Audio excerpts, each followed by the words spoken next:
Creative Living, utilizing today's technology with the best of the past to bring you innovative ideas and up-to-date information for creative lifestyles in today's active world. With your host, Sheryl Borden.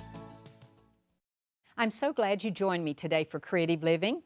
We're going to learn about the National Diabetes Prevention Program, show how to make some exciting projects with stamps, and demonstrate cooking turkey. One of my guests is Shannon Wooten, and she's with the New Mexico Cooperative Extension Service. Shannon will discuss the CDC-led National Diabetes Prevention Program. This is designed to bring evidence-based lifestyle change programs for preventing type 2 diabetes. She's from Roswell, New Mexico. Another guest is Carly Robertson, and she's going to show some of the new clear polymer stamps that are on the market. These are fun to use, they're easy to clean, and very versatile once you know a few basic techniques. And Carly will share some great stamping tips, including borders, texture stamping, and more. She's with Close to My Heart in Pleasant Grove, Utah. We'll begin the show today with Janet Stahl, and she's a turkey talk line expert with Butterball. Janet's going to demonstrate recipe ideas for each season of the year. She'll also tell us how to save money by going to their website for coupons for promotions and cost savings. She's from Chicago, Illinois. Janet, thank you so much for being with us today. I enjoy making turkey because I like to make it, cook it, and have lots of leftovers, but I tend to only do it on Thanksgiving and Christmas. Is that what you find in your work? That's what we find too, and turkey is great all year round. You know, my husband and I, we make a turkey on the grill every summer. I love the aroma. I love enjoying some turkey salad out on the deck in the middle of summer. And then you have some great meat for sandwiches. So many great ways to incorporate turkey, and I've brought with some great recipes today to kind of walk you through some of my favorite recipes that I use turkey in. And you say there's turkey for every season. There is turkey for every season. You know, you don't even have to always buy the big turkey. We offer boneless roasts that you can buy. We have a ready-to-roast, product that we sell. So many options, and you can find all this on butterball.com. You know, you can follow us on Facebook, Twitter, so many options. And I think sometimes, maybe for beginning cooks especially, buying a 15, 20-pound turkey is like, we'd never eat it. But like you say, you can buy the breast or the roast. Just buy the little breast roast. They're 3 pounds. You know, they cook up in no time and really simple, really easy. That's a great idea. Really idea. Nice alternative. I'll have to start looking for those. Yeah, because absolutely. I enjoy it any time of the year. And they're right where you would find the turkeys. Okay. You know, so something nice to think about, and really a healthy alternative. And you were talking about, let's go ahead and start the soup you're going to prepare, because in the winter there's nothing better than a hot bowl of soup. Absolutely. Almost for breakfast, lunch, or dinner. Right. Exactly. A big crusty loaf of bread. A big warm bowl of soup. I mean, nothing better. And this is so easy to do. And you can even make this up in advance. And honestly, I actually like to make my soups in advance because I think it lets the flavors kind of come together and really soak in. And so real easy. And all this has in it, this is our turkey salsa soup. And all you're going to do is you're going to put your black beans in. You'll add your corn and, frozen corn, canned corn, whatever you have will do. I like the colors already. Yeah, I know. Think it's a beautiful dish. Uh-huh. And then we have our salsa here, a nice chunky salsa with a little chipotle in it. And, of course, your turkey right here. So already cooked. Already cooked, really ready to everything go. is prepared. All we're going to do is heat it. All you're going to do is heat it. You toss in your broth. And then there might be some seasonings, you might want to add in, whatever your, flavor. I like green chili. I usually like to add that to it. Absolutely. And then in the end, I like to put avocado slices on it. I love avocado. To top it with avocado? Yeah, to top it with some avocado. And then you can serve it with whatever bread you might like, a cornbread or tortillas, anything. Yeah. You can even put tortillas in this if you'd like. They would soften up and, what really. about those little strips, tortilla strips? Absolutely. Wouldn't that be great? Yeah, they'd be great in here. Just before you serve it. Yeah, so, and this is all you do. I mean, you're mixing it all up. Getting all those flavors in there, heating it up, and it really makes just a lovely, bowl of soup on a nice chilly evening. And also just something nice too, when you come home from work, it's done. It's ready to go. You don't even have to think about it. And I would think this would probably freeze. Oh, it would freeze. You mentioned lovely. making it ahead of time, which I like to do everything ahead of time. And that's something even with turkey, a lot of people don't realize. You have a window of about 3 to 4 days for leftovers, but if you think you're going to run over that, throw it in little baggies, throw it in your freezer. It is great for soups and chilies. You could go ahead and chop it, like for instance you did, and put on there 1 cup cooked chopped turkey. And you're ready to go. That really cuts down on the time. Now this one is so interesting. When you said this recipe, I thought, oh, what's that going to taste like? This is a crowd pleaser. This is our pumpkin black bean turkey chili. And it's really just a fun twist on chili. The pumpkin has a real nice sweetness to it. I've never heard of putting pumpkin in a soup. And then turkey, the healthy alternative, you know, so a real nice mix. I made this for a Super Bowl party last year, and I had so many friends ask me for the recipe, and they were shocked to find out that not only did it have pumpkin in it, but it had turkey. And I said, you loved it. You know, so just a real nice, and it has lovely ingredients in it. And again, this is something that you can make up in advance. You know, make it up, let those flavors come together, put it in your fridge, especially if you're having a party, one less thing to think about. All you have to do is heat it up, you know, put it out, and you're ready to go. And you put a dollop of sour cream on it. And this is the one you said you'd put a few avocado slices Little on. avocado slices on there, and I mean, just lovely, you know. And of course, the recipes are available on your website. Yep, at butterball.com. Yeah. But there's also some coupons that we could go to. You know, there are some great cost-saving tips out there. You know, not only are there, you know, our recipes and ideas, but we have coupons, we run promotions with our partners. And I know for myself, before I hit the road, before I go grocery shopping, I'm on the web and I'm in the newspaper and I'm looking for all of that. And really, we've helped find ways to make, you know, entertaining affordable, which is important. And mentioning the economics, there's nothing more economical than cooking a turkey because, as you mentioned, you get several meals out of it. You really do. And think about stretching that meal and buying a larger turkey. So maybe you'd buy a 10-pound. You're going to cook it anyway. Right, exactly. Buy a 12-pound or 14-pound, and then you'll have that extra meat to be able to go ahead and make, you know, some of these wonderful things here. And again, if you don't think you have the time, freeze it. Make it up in little baggies and throw it in your freezer. So some nice alternatives. You were telling me something I had never thought about doing. After you've taken the meat off the turkey, you freeze that.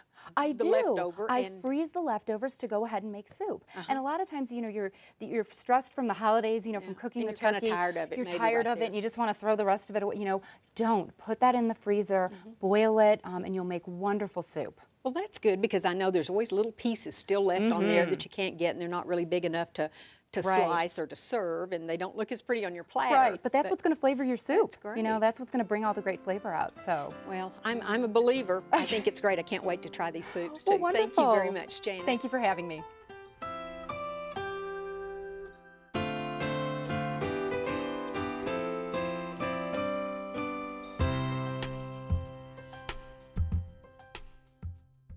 Carly, thank you so much for being with us today. When you started bringing everything out, I got excited wondering what all we were going to do, and then I saw your supplies and they look so totally different. So you're going to talk about stamping, aren't you? I want to talk about stamping and some fun stamping techniques, but also about creating customized home decor with using stamps and scrapbooking products because home decor is huge right now. And so it's all over Pinterest and the blogs. And Close to My Heart actually has a series of My Creations items. So that's what we've used here. They're just lightweight white chipboard. And so we have them covered white chipboard because you can stamp on it, you can ink it, you can do anything Paint it to this. or whatever. Right. So it I really see. can be customized to match your space, whatever your space is. And these are so light, they could be hung in dorm rooms, places where you... in a locker. They can go anywhere. Hey, good idea. Yeah, they're great. But to begin with, I wanted to talk a little bit about creating your own background and texture paper. Because I've started out with this photo of Serena, and she is so gorgeous, and she's wearing bright, vibrant colors. And you could spend hours in a craft store trying to find the perfect paper, the perfect stickers to go with the photo. And so to bypass that, I want to show you kind of how to make your own, because these pieces of background and texture paper aren't a store-bought paper. They're just cardstock that have been stamped. Oh, okay. So let me show you a little bit about that. Now this is one of our acrylic stamps from Close to My Heart, and they come with this foam backing, and you want to hold on to that because you want to put it under the piece you're stamping on, or if you have a mat that has a foam piece like this, you can do that as well. I had never realized that. I'm so glad to find that out. Yeah, it helps to have that little bit of give. So you just peel them right off of the backing, and then place it on. And these clear your blocks block. are so nice. They are, you see, put in right your through design. them. Now, initially, when you use a brand new stamp set like this, you want to kind of condition your stamp, season it a little bit. In the studio, at Close to My Heart, we just rub it right on our arms, and a lot of people say it hurts, which is fine. Another way that you can do it is you can just take your ink pad and kind of rub it along the stamp set. It's just because it's a clear polymer, sometimes there's a little bit of a residue on there, so you just want to kind of get that off. And you can stamp it off on a scratch piece of paper like I have here. Just to, so that's called seasoning. Oh, okay. I've never done that. Right. And so to stamp these, I've already pre-cut the pieces. I'm going to pull this scratch piece out. And the great thing about these these background stamps is that they are long. So you, when you're stamping, just ink up your stamp and you can let it hang right off. And because the stamp is clear, you can just line it right up to the next spot.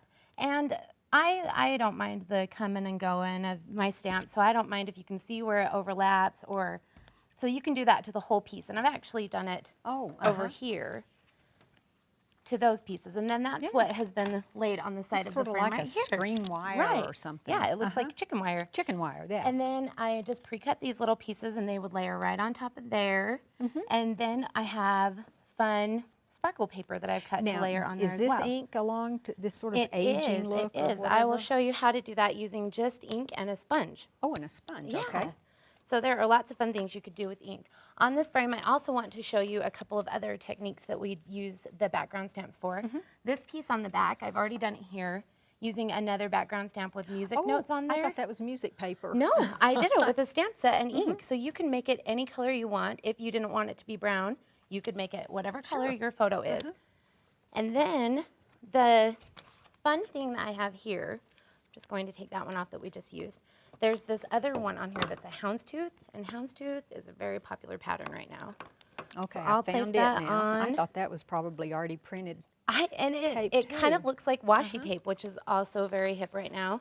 So I'll just season this one again. And I'm going to stamp it in honey. So I Like just will this. start out with just plain white strip of paper. And then take my ink pad.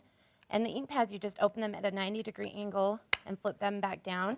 We designed them that way so that the ink is stored upside down, so it pulls it to the top of the ink I pad. see. So you always have nice ink coverage. And because the background stamp is so large, I could actually do both pieces of my yeah. washi tape at the same time. So I'll Or you just could stamp. do a whole sheet You and totally just have could. those left over for other projects, couldn't you? And isn't that see, great? it has kind of a mottled look because the stamp was designed with kind of mottled organic edges. I really like that a lot. I do too. Using this same stamp, I also have stamped on these hearts to create kind of a lifted embellishment. And they're super simple. It's just 2 hearts that have been cut out using the Cricut Personal machine in our art philosophy cartridge. Sorry about that. And all you need to do is cut 2 hearts, fold one in half, and then you would just put a little bit of adhesive right there on that fold and glue it down to the other one. And it gives it this nice lift. And you could either stamp both of them or leave one Right, solid. right. Or, oh, I see. And it's Got just it. a simple way to make an embellishment for your project.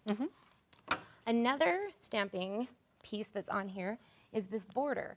And borders can be tricky, but they actually are really fun. A lot of people get intimidated by them because they are kind of flimsy-ish, but they're not flimsy. They're nice and sturdy.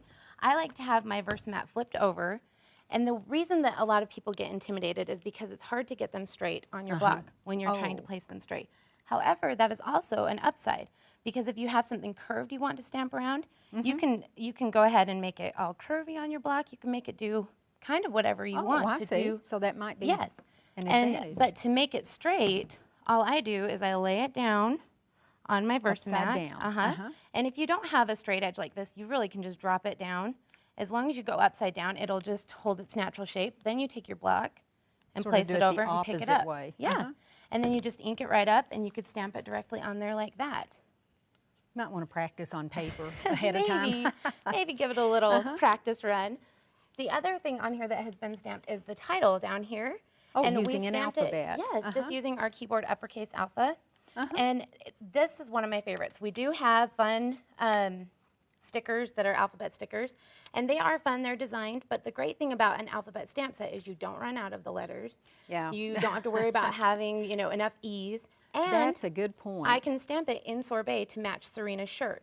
Oh, okay. So it's whatever color you want it to. coordinates with your project, and that's the best thing about stamps is you can make them whatever color you want them to be. And you used a little, looks like the foam Right. adhesive and to lift so it, you could stamp three-dimensional. this directly to the frame if you wanted, but to give it a little more lift, I like That's a to great cut things idea. out. Now using that same color of ink, sorbet, I'm going to show you a fun trick, and I'm going to have you help me with this. Okay. So this title up here that has Oh, the the houndstooth love. print on it, it looks like it might have been stamped, but it's not. We have these Irresistibles, is what we call them, and they have a coating on them. It might be hard to see on camera, but it's shiny. kind of shiny. It's a shiny printed coating, and I won't take the middle out of that one. But all you need is ink and a sponge. So I'll give you one of these little sponge daubers. They just slide right on your finger. I'll do mine in honey, and all you do is just ink up your sponge. And then you might get a little inky doing this. Then all you do is run the ink over, and wherever that coating is, Oh, it's like those coloring books. right, it I won't see. pick up the ink, so then it just kind of fills in the blank. And it's super simple. All it is just ink and our Irresistibles product. And you can make it look like you stamped Right. it. And then using these same fun. little sponge daubers and the cocoa ink, that's how we did the distressing on the edge. All you do is that's- just pick yeah, up rubbing your along here. cardstock and just pull it along the edge. I see. And it gives it that nice distressed edge. Well, I've learned a lot about stamping in a I few know. minutes here. Thank Just you. with a few minutes, you can do lots of fun things. Well, you certainly can. Thank you so much, You're Carly. welcome. Thank you.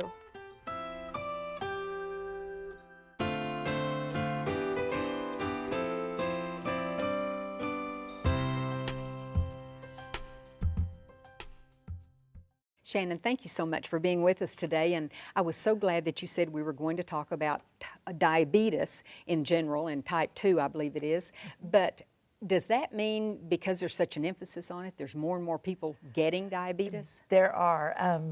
The new record out is about 79 million Americans are diagnosed with type 2 diabetes. Type 2 diabetes. 2, Now, yes. is it adults or children? Usually adults, but we are finding with the childhood obesity rates that the age is being lowered all the time. And really, this program that you're going to talk about is geared to people, it's a pre-diabetes, so it's for people to keep them from getting worse. Right, from being diagnosed as a diabetic. It's from the National Diabetes Prevention Program, and we taught this last year. It's a 16-week program where the participants meet once a week, and then after the 16 weeks, they meet once a week for 6 months, just so they continue on with the program. And we want these to be lifestyle, healthy habits. And I think you keyed into it that it's a group, it's a commitment, and you're promising to fulfill this. And I think for many of us that start a diet or start an exercise program, nobody knows about it anyway, so it's really easy to quit. Right. And we provide the support and that once a week meeting. There's a few things that we'll get into on the table, but it is evidence-based program that has showed that if the participant will lose 5 to 7% of their body weight, they fall out of that pre-diabetes range. And so if you take the average 200-pound person, if they lose 10 to 14 pounds, they are out of being pre-diabetic.